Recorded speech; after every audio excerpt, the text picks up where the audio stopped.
Guys, if you haven't been following my Porsche 911 turbo build, let me fill you in. I bought the cheapest manual 997 turbo in the country. It was cheap for a reason, a lot of reasons. But we got to work and really just made it worse.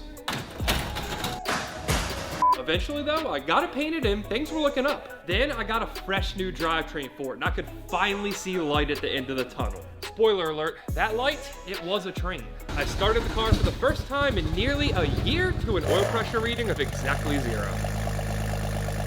So here we are, $100,000 deep in a 911 turbo build, and at this point, it only ends one of two ways. Or...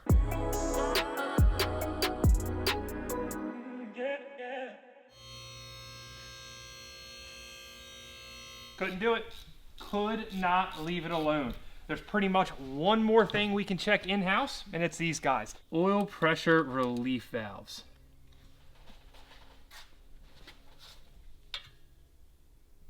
Drain pan, please. The theory here is this piston up top can get stuck in the block. When that happens, it can't build oil pressure. If it's stuck open, oil gets sucked up into the dry sump and just recycles right back into the crankcase. The driver's side here, unfortunately, it came out perfectly fine, so I don't know that this is going to be our issue, but it was worth a check. We do have one more. Given that this one wasn't seized, wasn't disgusting, I highly doubt that this one is going to be either, but again, what else can we do? Even if these check out, it's going to give me a little bit of peace that we've done everything we can possibly do, and everything else that needs to be done is in here and needs to be done by actual professionals. It does feel less pressurized, so I wouldn't be surprised if...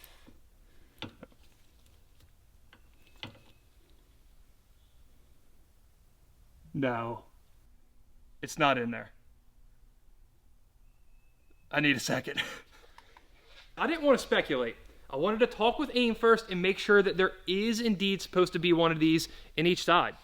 And there is. For those of you guys who have been following the build, you know when we did our engine build, we didn't split this case. The rod bearings were good. We presumed the main bearings would be too. So we chose to save ourselves 10 grand and not do it. Now, when I just spoke to AIM, they said when they don't split cases, they also don't pull these guys out. AIM didn't pull it out. I didn't pull it out. That really only leaves one option here. The plug-in piston that goes in horizontally like that, that's untouched. That's exactly how it should be. But the one that goes in vertically is missing parts. I'm thinking that somebody mistaked this thing for a drain plug. The spring shot wherever, they never put it back in, and here we are. So big old thank you to whoever got us in this situation. I mean, I'm definitely not bitter about it or anything, but we're gonna let it go because the car cannot build oil pressure without this in there. So I think we just found our problem. I know we just found our problem. That yellow car that you guys saw in the last episode, we did get a very, very blown up motor from it. Turns out that it has exactly what we need. Imagine that. Now, as long as we have a good piston in here,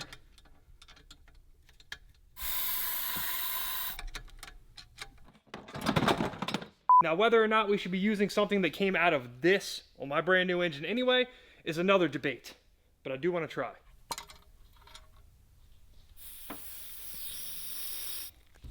Now, the more we get into this and the more things are seemingly going really well today, the more questions I have. This little alignment pin right there, it sits in the spring and then goes in the cap.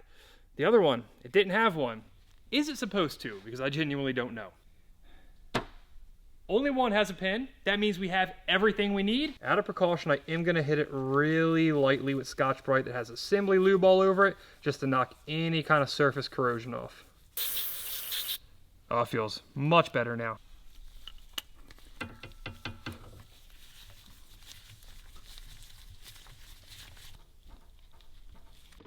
You guys know the drill. The first thing we gotta do is crank this hog and actually try to see something on that oil pressure gauge.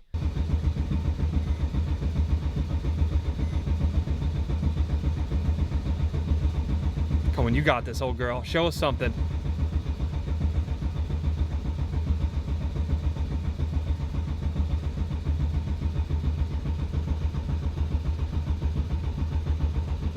Is it moving or am I seeing stuff? It's moving. F***ing right. Let's go. Let's fucking go. One crank cycle, that's what I'm talking about. That's what I've been looking for all week. Go ahead and plug the crank sensor back in. Yes, I am gonna be lazy and not take off the wheel. There we go. Let's crank it up for real.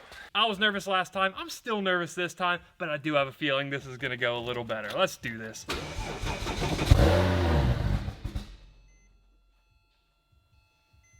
Well, we had oil pressure.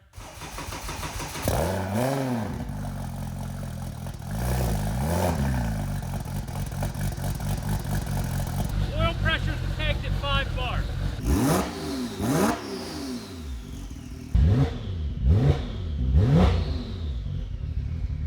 I legitimately don't know what to say. Last time, it was kind of a disaster. We heard it run, but it wasn't really hearing it run, right? The exhaust note, the turbo whistle, this is why I built the Porsche. I haven't even driven it yet and I love it. While I don't love the route that we had to take to get here, we are here and it's fucking awesome. I could not be more excited. This week has just been madness. 24 hours ago, I thought this was gonna have to come out of my engine. We were gonna have to replace this internal oil pump. We were gonna be down about 1,300 bucks for this oil pump and about 10 grand in total. But as long as we don't happen across any damage that was caused by cranking this thing, by running it momentarily without oil pressure, we just saved ourselves a ton of money. You missed it. I know. You left just a little too early yesterday. We got some work to do. I don't want to waste any time. That needs to go out there ASAP. And then we're gonna do the burnout, right? It is rear-wheel drive at the moment, so...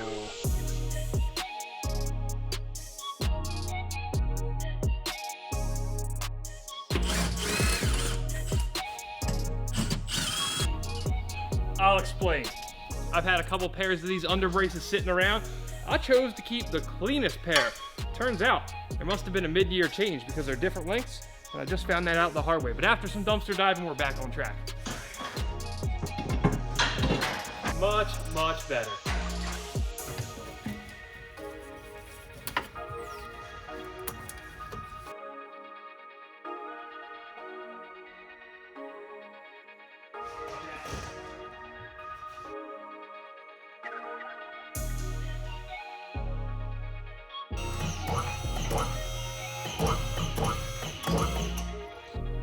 You ready? I listen to my favorite song already. I don't know what that has to do with anything right now. Let's go bleed some coolant. As per usual, guys, we don't have the correct tools, but we need to bleed the cooling system. So I've decided to jack up the back of the car. I think that's gonna work. You actually gonna do like the same thing that you gotta do in Volkswagen? I don't know, but this is not a Volkswagen. That Don't It is basically a Volkswagen, I know. As of right now, I have 3 gallons of water, and this is my 2nd gallon of this. You actually say something wrong. You say water. Can you please say like the proper name on it? It's not normal water. Water is water. No, it's not. Water, you know, water, it's not. Why are you using normal Fine. water right now? I finally bought distilled water for a bill because it's such an expensive car. And now that I've stepped up my water game, it seems like the perfect time to show you how you can step up your beard game. This video is brought to you by Manscaped.com, the global men's lifestyle brand that's disrupting the beard market. New to the collection is a revolutionary beard styling kit for the modern man. Introducing the Beard Hedger Pro Kit by Manscaped. The Beard Hedger has more than 20 hair cutting links that can be selected with their zoom wheel. 20 links, 1 guard, so you don't have to worry about a million clip-on guard attachments to get the job done. The Beard Hedger is also waterproof for wet or dry operation and easy cleaning. Now, of course, getting shaped up's only half the battle. Beards can trap dirt and oils near the skin, causing irritation and unpleasant smells. Manscaped's beard shampoo cleanses your beard and is cruelty-free, paraben-free, sulfate-free, dye-free, and vegan. With the Beard Hedger Pro Kit, you even get a free accessory pack that includes a beard brush, beard comb, and beard scissors. Go to manscaped.com today and get 20% off plus free shipping when you use promo code ScrapLife at checkout. That's 20% off plus free international shipping when you use promo code ScrapLife at manscaped.com. By the way, Fernando, important note, once we take this for a test drive, your seat is not bolted down, so I'm okay with that. Whoa, is that normal?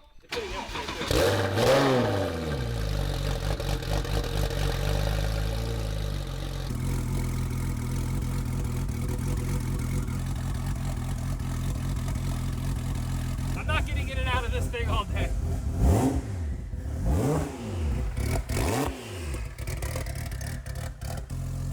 I just got a couple of onions, you know. It's running a little risk. The eyes are burning. Got ourselves a coolant leak. I was this close to saying it's time to drive it, and then I saw a little coolant dripping. Now's the time to go down in the comments and guess where we're leaking coolant from.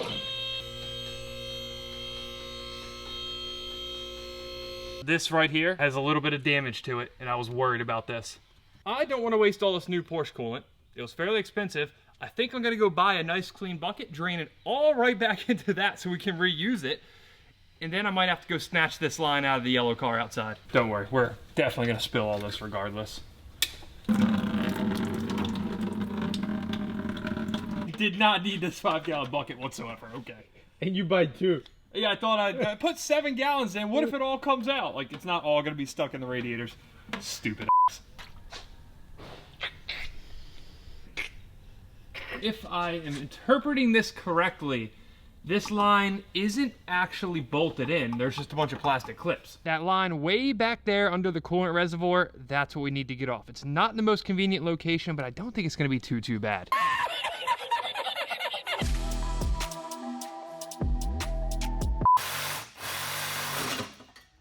That was not fun. We had to cut it in 2 pieces to get it out. Fortunately, this one's gonna be a little bit easier.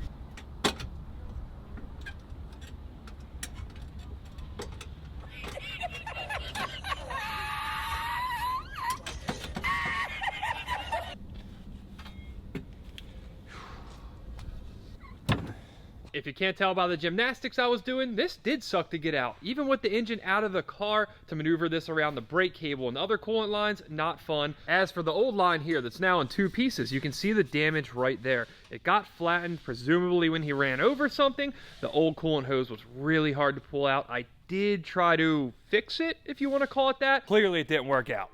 I don't even know what to say at this point. Pray for me.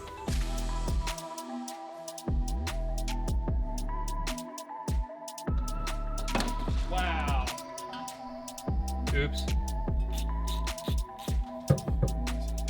We got good news, we got bad news. The good news, I'm 99% sure we're gonna be able to do this. The bad news, we have to take off a lot of stuff.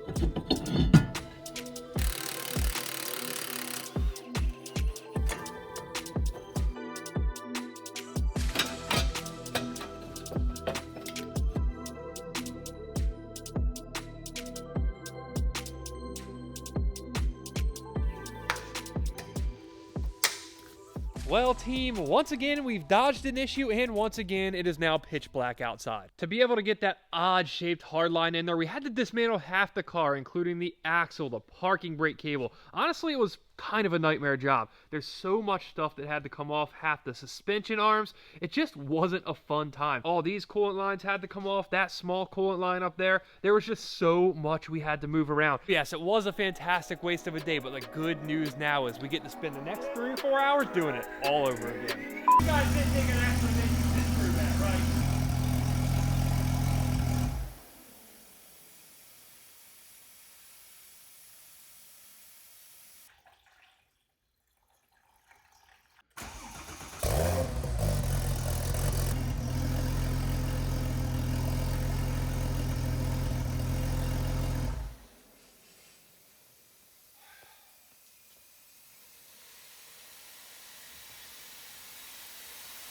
I don't know where it's coming from, but we better fucking find out. Good news, we found the leak. Bad news, I need to go rob another hose off the yellow car in the dark. I've been in and out of this thing. We've chased any and every possible leak. The floor is now dry and clean. The only thing I'm debating, at this point it's been an insanely long day. It's well past 2 in the morning. I know the responsible thing to do will be to wait until the morning to take it for a test drive.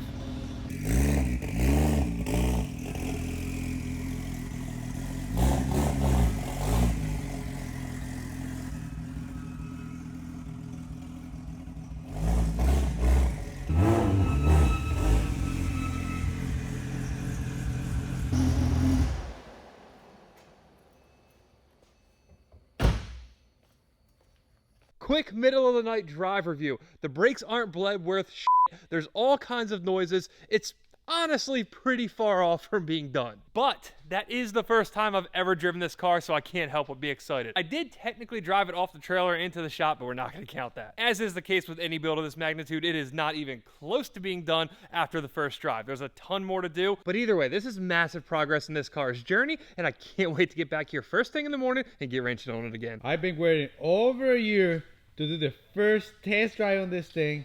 I'm more than ready right now. Look, I just want to be sure there's no puddles underneath it. We had ourselves a night last night. But at least it's ready to drive, right? I've already driven it. What? That ain't fair, you know? We're gonna drive it for the first time in the daylight together. Sound good? It sounds kind of fair. Well, you're gonna have to deal with it, okay? Based on the night we had ourselves in here last night, I'm almost a little scared to push this car back and see if there's anything under it. But from what I'm seeing right here, doesn't really look too bad. At least there's no massive puddle running out the door. It can't be that bad, right? Nah, it can't be. I did make a decent mistake last night. I didn't get it on camera because I was more worried about cleaning it up as soon as possible. I overfilled the Pentos in here. I assumed that it was gonna suck so much of it down because it goes all the way to the front. Turns out I was wrong. We just overfilled it. It started pushing out when it got hot. For those of you guys who don't know, Pentosin's extremely corrosive. Anything rubber it gets on, it's destroying ASAP. So we were doing some full-blown frantic cleaning. Why are the keys on the wrong side? I don't know, it is pretty annoying, honestly. It is on the wrong side.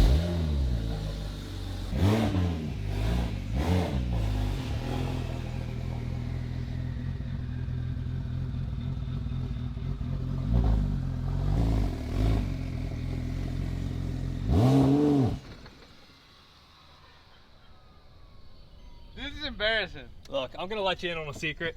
I stalled it once last night, too.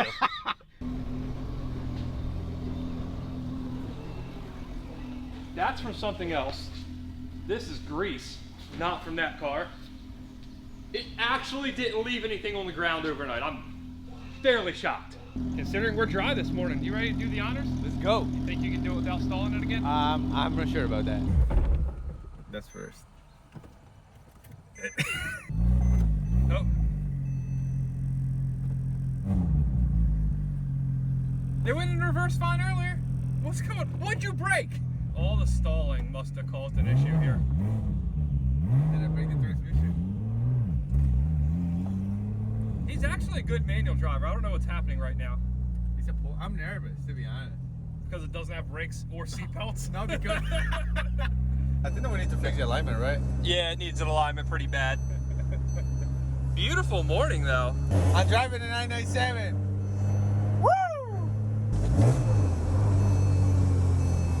That beeping's kind of annoying. It is. You hear that noise? I think whatever it was coming from about right here. Okay, so that's not nearly as loud as it was the last time you came around, but we need to address something there. I think it's the heat shield. That squeaking noise, that's the only thing that really gets me. Everything else seems pretty simple.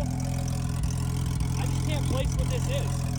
I have no idea if it's coming across on camera. Literally no idea if you guys can hear this, but it is odd. I think the best way I can describe it is kind of like an intermittent chirping. It almost sounds like a belt, but it's not a belt. One thing that I'm extremely pleased about, though, I didn't see those wheels rub at all. I didn't hear them rub. I didn't feel them rub. That was a massive concern of mine, as you guys are well aware if you've been around the series for a while. You were pretty much full lock, weren't you? Basically, over there, I do like a U-turn. Not rub at all. Nothing. I do think I'm going to raise it up just a little bit. I am worried that on hard bumps, especially cornering, it's going to hit the fender, but I think we nailed it on these wheels, and that was a challenge. If you are new to the series and didn't see what we went through on that, one, go back and watch the videos. I'll put them in the description, but two, we actually had to have the wheels shaved down. We've done a lot to make these fit. On point.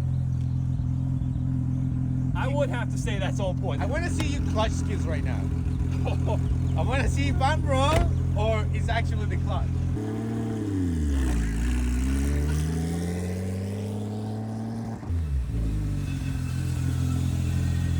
It's got to be that heat shield. It absolutely has to be. Why does it pop out of reverse? I told you. Don't love the fact that it's popping out of reverse, but keep in mind, guys, we've only driven this thing from about right here into the shop. I have no history on this transmission whatsoever. Worst case scenario, it needs a little trans work. We're gonna just pretend that's not gonna happen here. I'm leaning more towards it being just a little bit of adjustment needed on those numeric cables.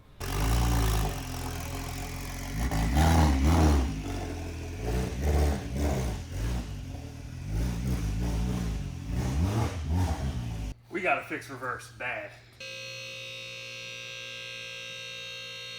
Suppose we're gonna break this one-time use clip. That didn't feel like it broke at all. Yeah, I was gonna say. Feels pretty good. I'm wondering if I had trouble getting it to do that prior because I didn't have the clutch bled and we hadn't done any shifting through the transmission or anything. I thought the range of motion on this thing stopped right there.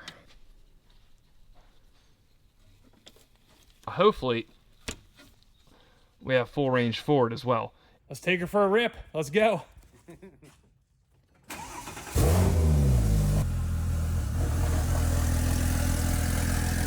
Does it feel good going in now?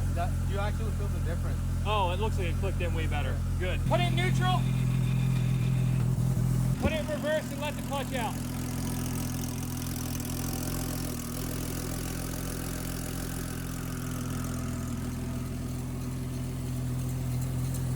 I think we're Gucci.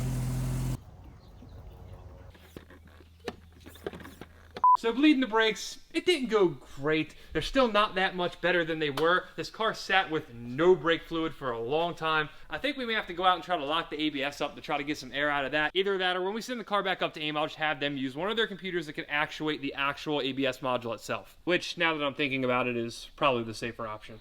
I don't know if you know, but we got oil containers that we can actually use for this. You understand why this is clean? Yes, I know. Yeah, so we can see all the metal that's about to come out. No, Don't I'm say sorry. that. You know what? No, that's not a funny joke. You guys way too I far. apologize for saying that. Yes. Well, it still looks new. That's good. It looks pretty normal to me. Smells a little fuelish, which is perfectly normal on a fresh engine like this. Oh.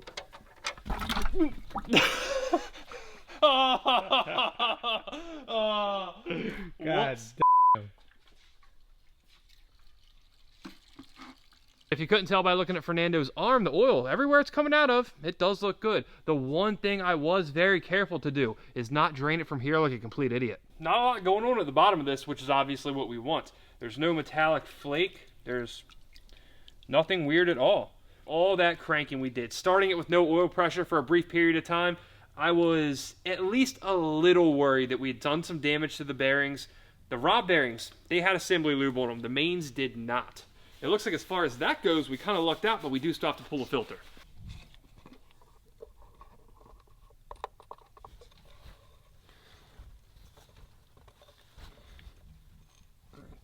As far as I can see right now, there is some dirt. There's nothing metallic whatsoever. Now we get to do this all over again, as if we haven't done it enough lately.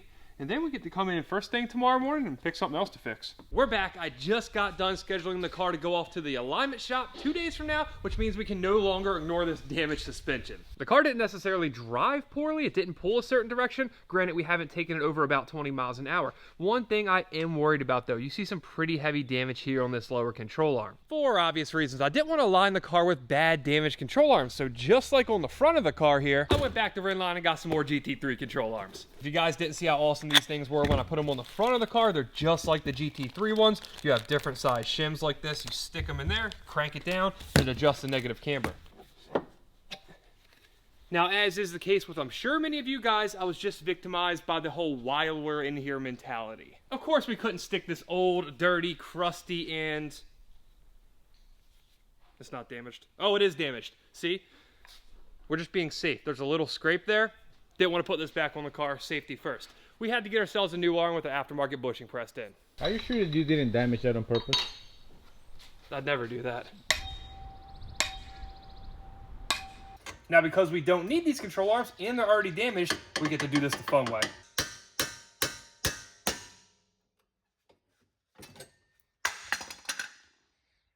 You gotta be quicker with that camera, man. I was quick.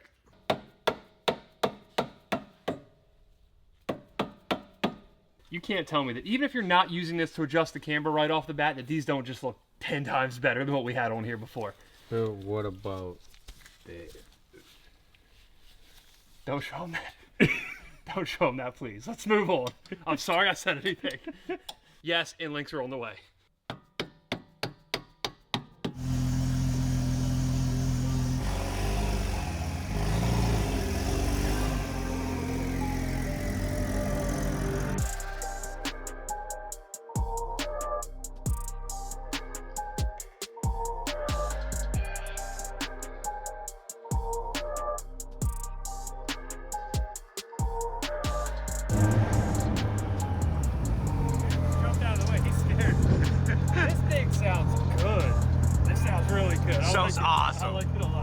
Yes, we definitely still have some issues to work out. Yes, it's freezing cold. And yes, we did sit in traffic for a while, but I'm excited. I'm really excited. We're driving it. How you like this? Working seat belts? Your seat's bolted in? Oh, it.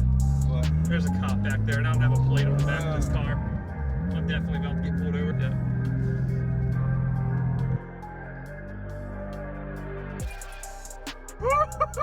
Okay. I guess it's my lucky day. I don't know. Man, that turbo noise is awesome.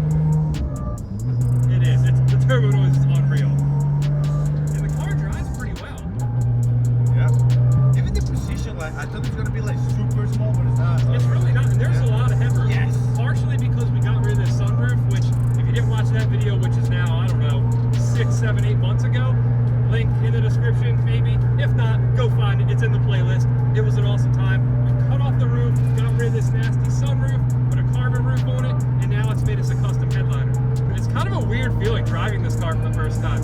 I've owned it for so long, and as you guys know, haven't had it on the street. This is a long time coming and well worth it. I know. All the trouble, all the struggles on this car, all the delays. Finally. Can't beat it, right?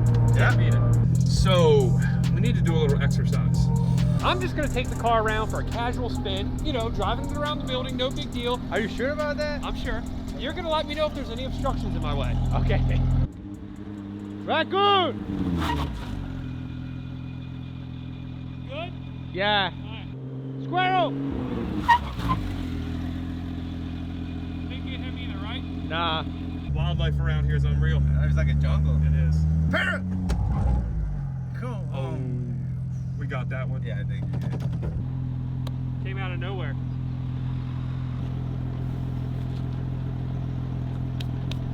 It does stop pretty well despite what that might have told you. The brakes still feel a little weird, but at least we can lock up ABS. My thought here is that since we locked up ABS, any residual air in the pump that came around from that brake master cylinder sitting dry for so long, now worked its way out.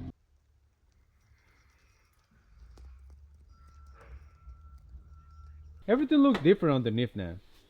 Different or awesome? Awesome. Yeah. Check out that blue. I'm pretty impressed by that. The only thing that hasn't changed colors, unfortunately, but it will soon, inside of here. Right now, this is still a nice clean hole, but it's about to get dirty once we crack those wastegates. On the topic of color, though, I can't wait till we actually put some serious heat through this thing, make some passes, maybe on the dyno, the whole thing turns blue. Far too many times bleeding this, as you guys are well aware. I used a vacuum bleeder, a pressure bleeder, we've used Fernando's bleeder. I don't even know what's going on at this point. I'm pretty sure they're still gonna suck. As for what's next with the car, maybe it makes 1,000 horsepower, maybe we have 10 other issues, I genuinely don't know. But as for now, it runs well, it's driving pretty well, so I think I'm just gonna go out and take it for a run. No? The brakes feel worse, I don't know.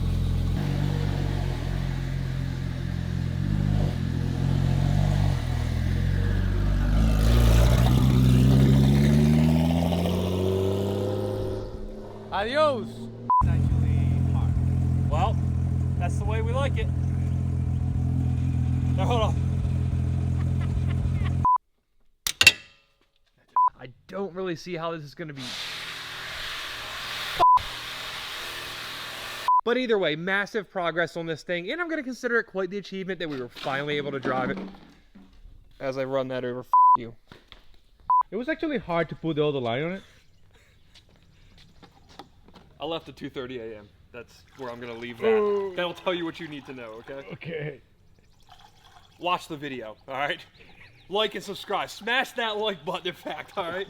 Fire up, dog. Or, nah, I don't want to say dog. That's so fucking stupid. God, why'd that even come out? Why'd that even come out of my fucking mouth? That was stupid as fuck.